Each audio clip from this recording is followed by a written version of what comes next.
दोस्तों, आज की कहानी है एकता की शक्ति। एकता से हम विशाल बड़े से बड़े काम को कर सकते हैं। एक जंगल में एक पीपल के वृक्ष पर गौरैया और उसकी पत्नी रहते थे। उन दोनों ने अपना घोंसला जब पीपल के वृक्ष पर बना लिया, कुछ दिनों बाद पति पत्नी ने अंडे रखे।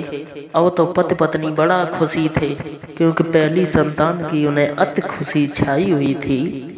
उसी पीपल के वृक्ष के नीचे एक बार छाया लेने के लिए एक हाथी आ गया। सुंदर घनी छाया देखकर हाथी नीचे बैठ गया।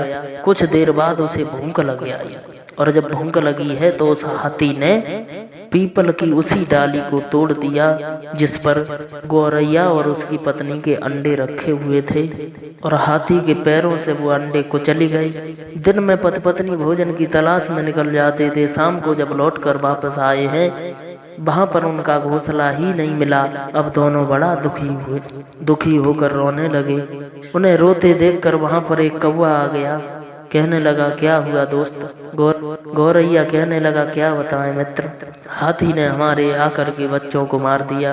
अब कोई ऐसा रास्ता बताओ जिससे हम हाथी से अपना बदला ले सकें। हाथी को ये पता चल जाए कि संतान की दुखी में कितना बड़ा दुख होता है।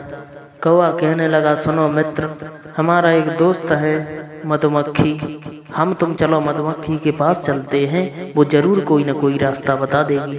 अब वे तीनों पहुंच गए मधुमक्खी के पास। मधुमक्खी के पास गौरैया और उसकी पत्नी रोने लगे। मधुमक्खी कहने लगी, रो नहीं, हमें सारी कहानी बताओ। तो गौरैया ने रो रो कर अपनी सारी कहानी बताई। गौरैया कहने लगा, अब तुम ही कोई चारा बताओ। मधुमक्खी कहने लगी, मित्र तुम परेशान मत हो, चलो हम चलते हैं। हम अपनी मीठी मीठी आवाज हाथी के कानों तक पहुंचाएंगे। जब हाथी हमारी मस्त धुन में झूमने लगेगा, जब वो मस्त हो जाएगा, तब तक कौवा हाथी की दोनों आंखें फोड़ देगा। फिर हम हाथी से कहेंगे कि मित्र तुम मेरे साथ चलो, एक वृक्ष के पास हम तुम्हें ले चलते हैं। उस वृक्ष की पत्तियां निचोड़ कर अगर हम तुम्हारी आंखों में डाल देंगे तो तुम्हारी आंखें ठीक हो जाएंगी।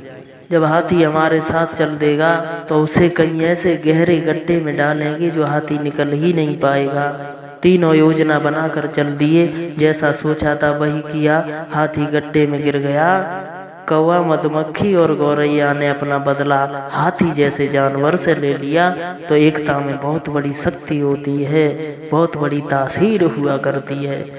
ये कहानी आप लोगों को अगर अच्छी लगी हो तो हमारे चैनल को सब्सक्राइब करें, ताकि ये ज्ञानवर्धक वीडियो सबसे पहले आप तक पहुंच सके।